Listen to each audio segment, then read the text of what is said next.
함께하는 은혜가 있고 또 말씀의 역사가 있는 오늘 이 시간 될 줄로 믿습니다. 오늘 우리가 교회입니다 두 번째 시간인데 사실 오전에 드린 말씀과 많이 중복이 되고 이어지는 말씀이에요. 또 사랑에 관한 말씀을 드리려고 하는데 오전에 사랑은 명령이라고 그랬지 않습니까? 네, 뭐가 떨어지네요. 네. 사랑은 명령이에요. 이건 반드시 지켜야 되는, 반드시 해야 되는 하나님이 주신 명령입니다. 그래서 명령은 명령하신 분의 지시를 따라서 해야 되는 게 명령이지 않습니까? 내가 이걸 바꿔서는 안 돼요. 내가 이걸 바꿔서는 안 됩니다. 엊그제 제가 뉴스를 검색하다 보니까 어떤 분이 부대 앞을 이렇게 지나가다가 유병소 앞을 지나갔어요. 민간인이 유병소 앞을 지나가는데 군대 정문입니다. 군대 정문 앞을 지나가는데 그 군대 정문 앞에 유병소라고 근무 쓰는 군인들이 있는 사무실이 있어요. 근데 거기 불이 켜졌더래요. 근데 이렇게 보니까 지키는 군인이 하나도 없고 그래서 이상해서 사무실 안을 들여다봤대요. 보통 유병소 그러면 병사들이 앞에 이제 지키고 있는데 요즘은 아예 걸어 잠그고 이제 사무실에 있는 경우도 많다고 그래. 전방이 아닌 경우에는. 근데 사무실에 들여봤더니 2명이 있더래요. 2명이 있는데 다 자더래요. 네. 그걸 찍어서 인터넷에 올렸다라는 뉴스가 이제 인터넷에 있었습니다. 그 사람들이 받은 명령은 뭡니까? 근무 쓰는 시간 동안 뭐 2시간이든 3시간이든 깨어서 거기 있어야 되는 게 명령이지 않습니까? 그래서 명령을 받고 그 자리에 온 거예요, 군인은. 근데 명령대로 안 한 거지 않습니까? 여러분, 사랑이라는 명령도 명령하신 분의 말씀 그대로 해야 돼요. 이건 좀 심각합니다. 근데 어떻게 사랑하라고 하셨습니까? 하나님 사랑하는데 어떻게 사랑해야 됩니까? 목숨을 다해서 사랑하라고 하셨어요. 예수님께서요. 우리가 하나님 사랑해야 되는데 우리가 목숨을 다해서 하나님 사랑해라 하셨습니다. 왜냐? 하나님께서 목숨 다해서 우리를 사랑하시기 때문에. 목숨을 다해서 우리를 사랑하시니까 우리 보고도요, 너희도 목숨 다해서 날 사랑해라고 하시는 거예요. 네. 이웃을 사랑하는데요, 잘해주는 사람, 나 좋아해주는 사람, 그 사람들만 사랑하는 게 아니라 누구도 사랑하라고 하십니까? 네, 잘 아시네요. 네. 원수도 사랑하라고 하셨어요. 이걸 그냥 해라 그러면 안 들으니까 명령이라고 하신 거예요. 명령이라고 안 하면 하고 싶으면 하고 하기 싫으면 안 해도 되니까 명령으로 주신 겁니다. 사랑하는 성도 여러분, 사랑은 그만큼 우리에게 주어진 엄중한 하나님의 명령입니다. 요한복음 3장 16절 우리가 잘 아는 말씀이죠. 하나님 세상을 이처럼 사랑하사 독생자를 주셨으니 이는 그를 뭐 하는 자마다요? 믿는 자마다. 여러분 천재세요. 네. 와, 믿는 자마다 멸망치 않고 뭘 얻는다고요? 영생을 얻는데요. 천재세요. 그런데 교회 안 다니는 사람한테 물어보세요. 압니까 모릅니까? 모르죠. 전혀 몰라요. 그냥 우리는 들었기 때문에 알아요. 말씀을 읽었기 때문에 알아요. 그런데 하나님이 세상을 이처럼 사랑하셔서 독생자를 주셨는데 그 다음에 자연스럽게 이어지는 단어는 뭘까요? 사랑일까요? 믿음일까요? 사랑이죠. 하나님이 세상을 이처럼 사랑하셔서 독생자를 주셨으니 이는 그를 사랑하는 자마다 라고 말씀하셔야 되는데 믿는 자라고 말씀을 하십니다. 자,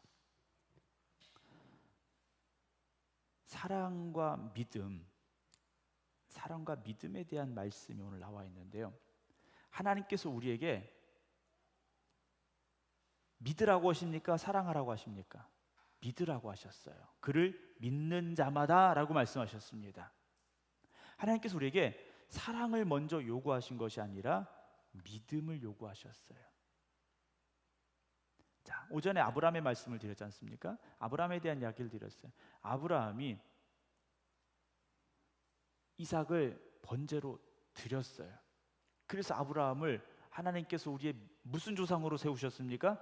믿음의 조상으로 세우셨어요. 믿음의 조상으로 세우셨다라는 거죠. 하나님께서 오늘 우리에게 요구하시는 것, 하나님은 목숨까지 주시며 우리를 사랑하셨는데 하나님은 우리에게 믿음을 요구하고 계시다라는 거죠.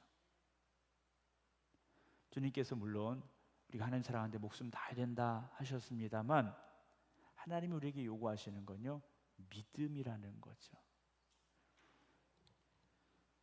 오전에 드린 말씀을 다시 좀 기억을 해보시면 사랑을 한다는 게 참 어렵습니다.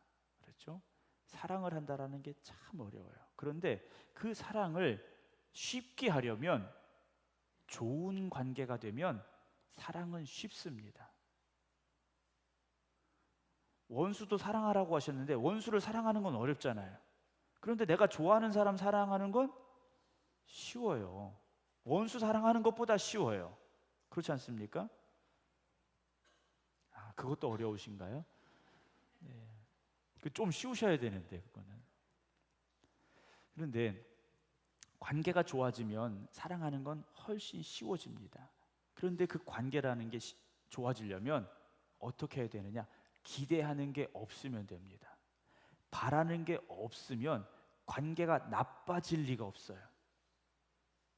부부의 관계, 처음 만나서 사랑하게 되고 결혼합니다. 사실 그때는 크게 바라는 게 없어요. 근데 결혼하고 나면 바라는 게 생겨요. 설거지도 안 해준다 그러고요. 네. 빨래도 안 걷어준다 그러고요. 저는 잘합니다. 네, 잘하는데 바라는 게 생겨지고 기대하는 게 생겨지면 관계가 힘들어집니다. 그러면 사랑하기보다 미움이 더 생겨집니다.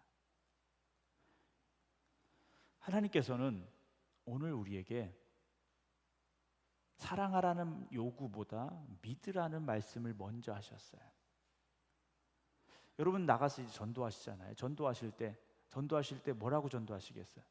가서 하나님 사랑하세요 이러시겠어요? 예수 믿으세요 이러시겠어요? 믿으세요라는 말을 합니다. 사랑은 믿음보다 더 어려운 것 같아요. 오늘 저나 여러분들 믿음으로 이 자리에 있지 않습니까? 네. 적당히 믿으시면 안 돼요. 네. 아멘 하시는 수준만큼 믿으시면 안 돼요. 자, 우리 하나님 믿음으로 이 자리에 있지 않습니까? 네. 하나님 사랑하십니까? 여러분 믿음으로 이 자리에 있지만 하나님 사랑하십니까? 라는 질문 앞에 여러분 큰 소리로 대답하셨지만 깊이 생각해 보면요, 하나님의 사랑과 내 사랑을 비교하면 내가 정말 하나님 사랑하고 있을까? 라는 두려운 마음이 들어요. 그 믿음에 대한 재밌는 예화가 하나 있습니다. 그 외줄타기 하는 사람이 있었어요. 외줄타기 줄 하나 이렇게 걸어놓고 뭐 빌딩에서 빌딩 건너가든지 뭐 이렇게 높은 곳에 건너가든지 뭐 계곡을 건너가든지 이런 게 있지 않습니까? 어떤 사람이 계곡에다가 줄을 띄웠어요. 외줄타기 하는 사람이. 그리고 이 사람이 거기를 건너가는 겁니다. 계곡을 그 외줄을 타고 건너갔어요. 사람들이 옆에서 막 조바심을 내면서 안절부절 못하면서 쳐다본 거예요. 저 사람 어떡하지? 잘 건너갈 수 있을까? 근데 이 사람이요 흔들흔들했지만 끝까지 딱 건너갔어요. 사람들이 막 박수를 쳤어요. 그때 그 외줄을 탄 사람이 박수친 사람들에게 물었어요. 여러분, 내가 여러분들 가운데 한 사람을 등에 업고 이 줄을 건널 수 있다고 믿으십니까? 그랬어요. 또 이 사람들이 와 믿습니다 그랬어요. 믿음이 없으시군요. 네.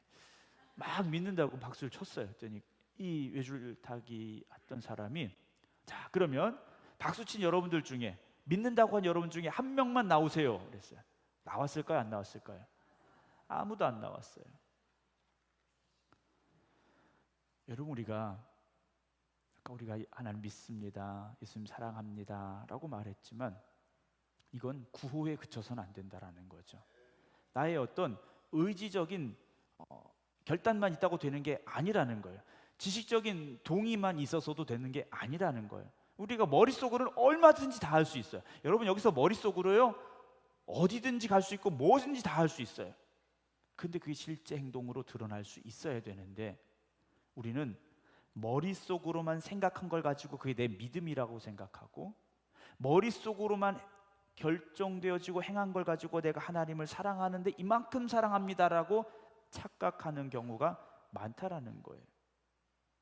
하나님께서 아브라함에게 이삭을 번제로 바쳐라. 여러분, 이건 동의와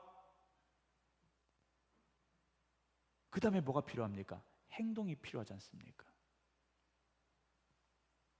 여러분, 우리가 하나님의 말씀에 동의하는 것이 믿음이 아니에요. 하나님의 말씀이 맞습니다, 우리가 아멘 이렇게 말하는 게 진짜 믿음이 아니라는 거죠. 우리가 교회 와서 설교 듣고 있으면서 맞습니다, 맞습니다. 자, 졸려도 어떻게 조셔야 된다고요? 맞습니다, 맞습니다. 앞으로 조셔야 돼요. 옆으로 조시면 안 돼요. 뒤로 조시면 더 안 돼요. 네, 맞습니다, 맞습니다. 이렇게 조셔야 되는데, 그런다고 그게 믿음이 아니지 않습니까? 진짜 믿음이 아니라는 거예요. 오늘 12절 보면 영접하는 자, 곧 그 이름을 믿는 자들에게는 하나님의 자녀가 되는 권세를 주셨다라고 되어 있습니다. 근데 여기 보면 믿는 자들에게는 되어 있는데 그 앞에 한 가지 더 설명이 있어요. 뭐 하는 자입니까? 영접하는 자예요. 그냥 그 이름을 믿는 자들에게는 하나님의 자녀가 되는 권세를 주신 게 아니라 영접하는 자, 곧 그 이름을 믿는 자들이에요. 그러니까 하나님을 믿되 영접한 사람들이라는 거죠. 우리의 마음을 열고 하나님을 내 안에 모셔들인 사람이라는 거예요. 여러분, 그렇습니까? 예수님께서 여리고에서 삭개오를 만나셨어요. 돌무화과 나무 위에 올라가 있는 삭개오를 만나셨어요. 왜 만나셨습니까? 삭개오 집에 가시려고. 삭개오 집에 가시려고 삭개오를 만나 주신 거예요. 더 쉽게 말씀드리면 오늘 주님이 우리를 만나 주신 이유는 우리 안에 들어오시려고 우리를 만나 주신 겁니다. 우리를 여기로 부르신 것은 주님이 우리 안에 들어오시려고 우리를 부르신 거예요. 그럼 우리는 어떻게 됩니까? 우리의 마음을 열고 주님을 내 안에 모셔 드려야 되죠. 삭개오가 어떻게 합니까? 예수님을 집으로 모셔 드렸어요. 완전하게 모셔 드린 겁니다. 나의 주님으로 모셔 드린 거예요. 삭개오는요, 세리장이었지 않습니까? 세리였어요. 세관원이었습니다. 근데 세관원은요, 누구의 명령을 받는 사람들이냐? 로마의 황제의 명령을 받는 사람들이에요. 로마 황제가 명령을 내립니다. 여리고에서 세금을 얼마를 걷어라, 뭐 생극에서 세금을 얼마를 걷어라 명령을 내리면 세관원들이 그 세금을 걷는 거예요.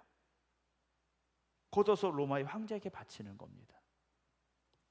그런데 예수님을 영접한 삭개오가 어떻게 됩니까? 하나님의 자녀가 됐어요. 그랬더니 자기가 가지고 있던 재산을 어떻게 하겠다고 합니까? 딱 잘라서 절반은 누구에게 주겠다고 했습니까? 가난한 사람들에게 주겠습니다 그랬어요. 만일 누구의 것을 속여서 빼앗은 일이 있으면 몇 배로 갚겠다고 했습니까? 네, 모른다고 시험 드실 필요 없어요. 네, 여러분들 시험 드실 4배나 갚겠다고 그랬어요. 이건 율법에서 정해진 것보다 훨씬 더 갚아주겠다라는 겁니다. 그때 예수님께서 이렇게 말씀하셔요. 오늘 구원이 이 집에 이르렀으니 이 사람도 아브라함의 자손이다 라고 말씀하셔요. 예수님을 영접했더니, 삭개오가 예수님을 영접했더니 그의 주인이 바뀌었고 생각이 바뀌었고 삶의 방향이 바뀌었죠. 그리고 주님은 그 삭개오를 향하여 구원이 이 집에 이르렀으니 이 사람도 아브라함의 자손이다 라고 인정을 해 주셨다라는 거죠. 우리나라 영토가 있습니다. 영토는 땅으로만 영토가 아니지 않습니까? 하늘로도 바다로도 영토가 있어요. 그걸 벗어나면 우리나라가 아니지 않습니까? 영공이라고 하고 하늘은 영공이라고 그러고 바다는 영해라고 말합니다. 그러니까 우리나라에 속한 하늘과 땅이에요. 우리나라 비행기가 인천공항에서 이제 이륙을 해서 뭐 동쪽이든 서쪽이든 남쪽이든 가겠죠. 그러면 어느 순간인가는 우리나라 영공을 벗어나게 됩니다. 우리나라 영공을 벗어나게 돼요. 또 다시 우리나라로 올 때는 그 영공 안으로 들어오면 우리나라에 속한 하늘로 들어오게 되지 않습니까? 자, 영공이나 영해나 이게 왜 중요하냐면 우리나라 군인들이 지켜주는 곳이에요. 여기서부터는 대한민국 영공입니다. 이건 우리나라 공군이 거기까지 지켜주겠다라는 거고, 영해라는 건 우리나라 해군이 거기까지 지켜주겠다라는 거예요. 여러분, 하나님을 영접한다라는 건 전적으로 하나님 안에 들어가는 겁니다.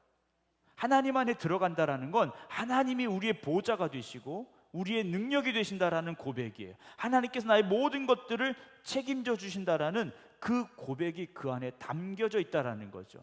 오늘 말씀 앞에 보면요, 9절에 참 빛 그 세상에 와서 각 사람에게 비추는 빛이 있었나니, 빛이 되신 예수님께 오셔서 빛을 비춰주고 계시는데 10절, 그가 세상에 계셨으며 세상은 그로 말미암아 지은 바 되었으되 세상은 그를 알지 못했다 그랬어요. 자기 땅에 오매 자기 백성이 어떻게 합니까? 영접하지 않았다라고 되어 있어요. 예수님께서 자기 땅 위에 오셨는데, 자기가 지으신 세상 속에 들어오셨는데도 세상의 사람들이 주님을 알지 못했고 영접하지 못했다라는 거죠. 오늘 예수님께서 여기 오실 때, 여기 임하신다면 여러분 예수님 알아보실 수 있겠습니까? 모르죠. 예수님 못 봤잖아요. 그렇지 않습니까? 우리가 예수님 초상화라고 그래서 누군가 어떤 화가가 자신의 신앙의 고백으로 어떤 그려진 그림만 봤지 진짜 예수님 얼굴 모르지 않습니까? 아시는 분 계시면 알려주세요. 제가 몰라서. 예수님께서 누군가의 모습으로 이 성전에 들어오셨다면 우리는 전혀 모를 수도 있다라는 거예요.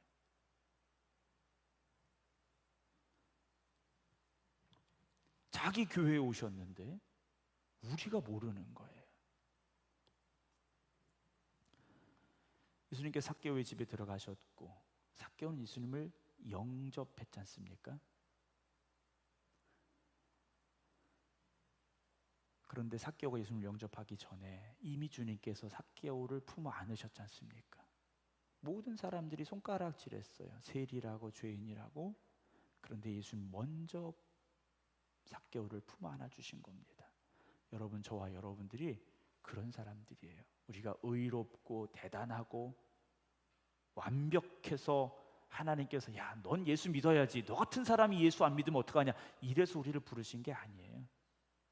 우리도 삭개오처럼 흠이 있고 허물이 많고 죄인이었지만 주님이 먼저 은혜로 우리를 품어 안아 주시었기에 우리가 주님 품 안에 안긴 사람들이 되어졌고 우리가 주님을 영접한 사람들이 되어졌다라는 거죠.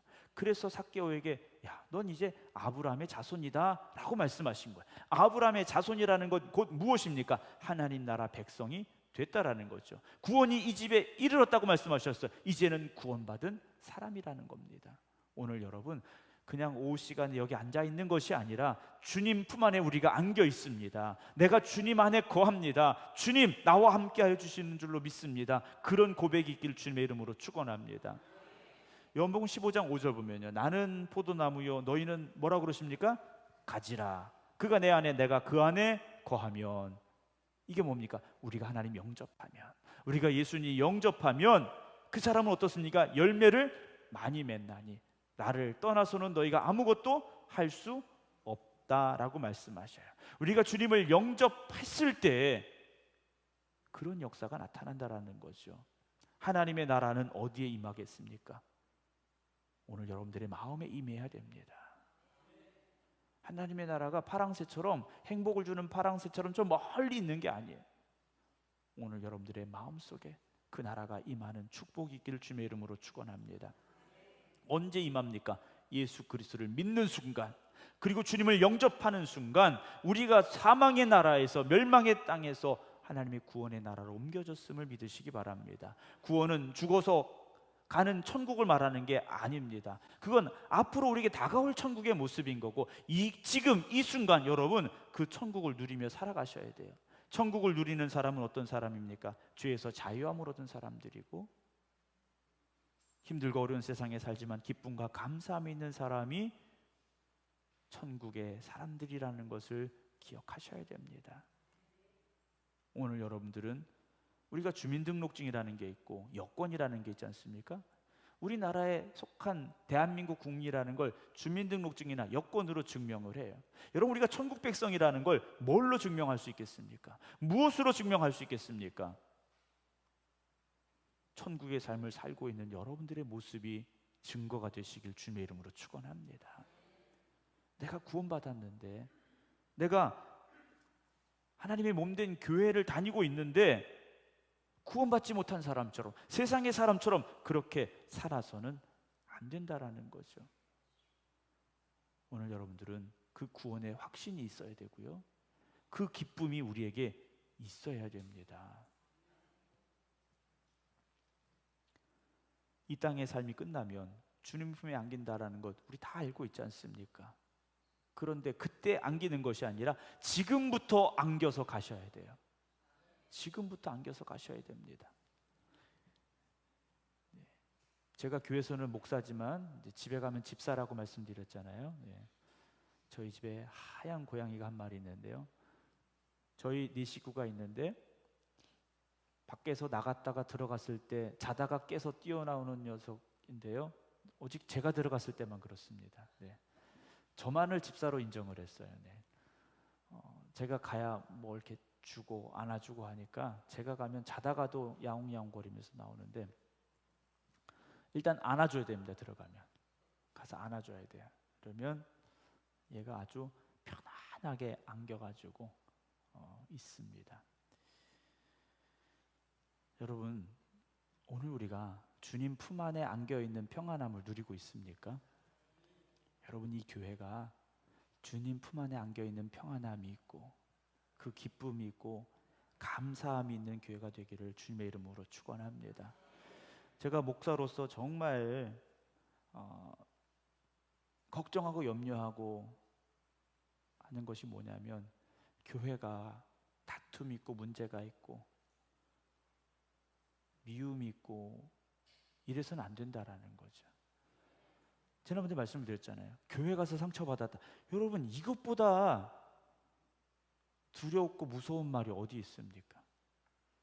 교회 가서 상처받아서 교회를 안 나간대요.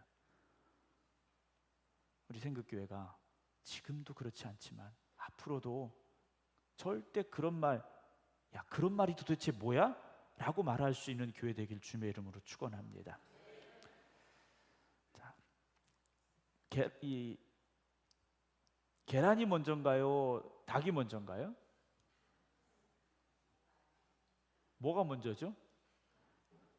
우리가 창조적인 관점에서 보면 닭이 먼저가 맞습니다. 그렇죠? 닭이 먼저가 맞아요. 자, 비슷한 질문인데요, 우리 어떤 존재라는 게 있지 않습니까? 우리 존재라는 게 있는데, 존재와 관계에 대해서 누군가 의문을 가졌어요. 존재가 먼저일까? 관계가 먼저일까라는 거죠. 닭이냐 계란이냐의 문제가 똑같은 거예요. 여러분, 우리라는 존재는요, 관계 속에 있을 때 존재가 가능해진 겁니다.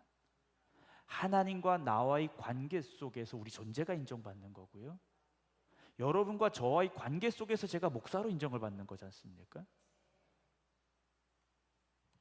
여러분들이 가족이라는 관계 속에서 여러분들의 존재가 인정을 받는 거고, 그런데 이 관계 속에서 존재를 인정받지 못할 때 상처가 되지 않습니까?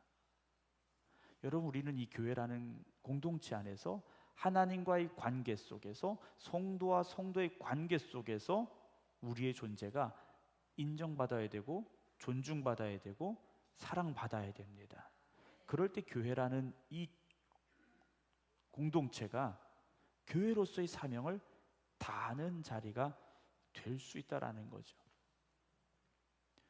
오전에 드린 말씀 기억해 보면요, 우리가 로마서 5장 8절에 우리가 아직 죄인 되었을 때 그리스도께서 우리를 위하여 죽으심으로 하나님께서 우리에 대한 자기의 사랑을 확 확증하셨다라고 되어 있어요.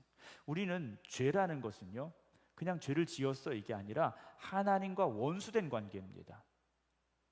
하나님이 처음 천지를 창조하실 때 창세기 1장, 2장에서 하나님 보시기에 어땠습니까? 좋았더라. 심히 좋았더라 그러셨어요. 그런데 그 보시기에 좋았던 세상 속에 없었던 죄가 들어왔어요.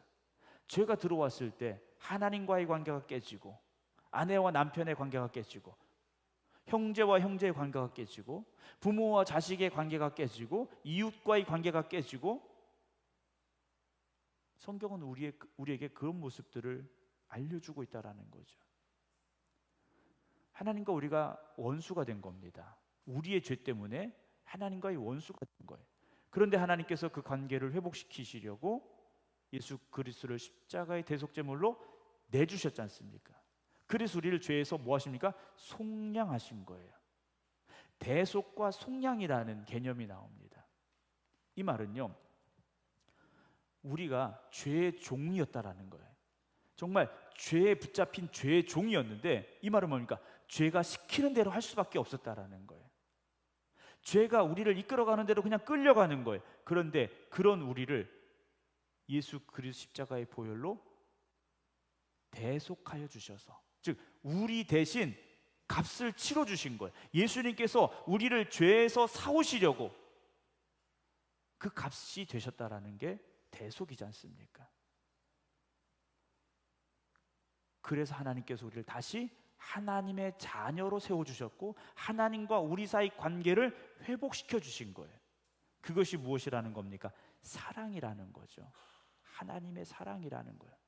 그 하나님께서는요, 그 사랑을 우리에게 주셨는데 우리에게는 뭐라고 말씀하십니까? 믿으라고 하신 거예요. 내가 너희를 이렇게 사랑한 걸 뭐하라고요? 믿으라고 하신 거예요. 인정하라고 하신 겁니다. 우리가 그걸 인정해야 됩니다.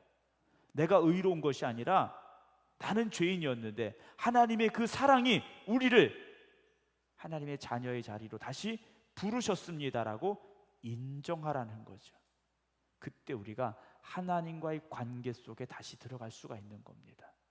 교회는 그 관계의 회복이 일어난 자리이고, 그 관계가 회복이 된 자리에서 하나님의 자녀로서의 존재가 인정받는 것이고, 그 하나님의 자녀들이 어떻게 살아야 되는지가 교회에서 가르쳐줘야 되고 배워줘야 되고 고백되어지는 것이 바로 교회가 되어져야 된다는 거죠.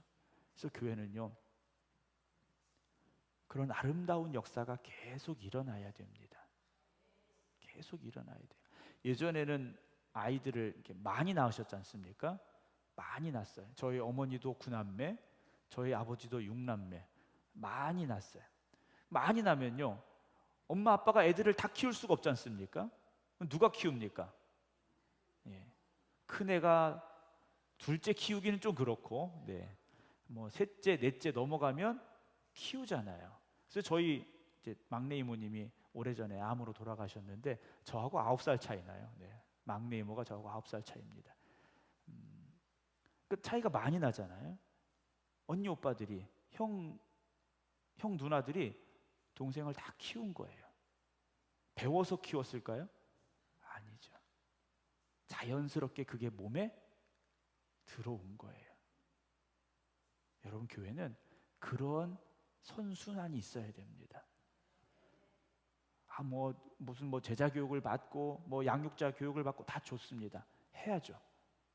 그런데 내가 그 사랑이 깨달아지고 내 존재가 무엇인지가 깨달아지면 여러분, 그때부터는요, 자연스럽게 그런 행동들이 우리 안에 나오게 돼 있어요. 그래서 교회가 건강한지 건강하지 못한지는요, 교육을 많이 받느냐 못 받느냐가 아니에요. 어떤 시스템이 있느냐 없느냐가 아니에요.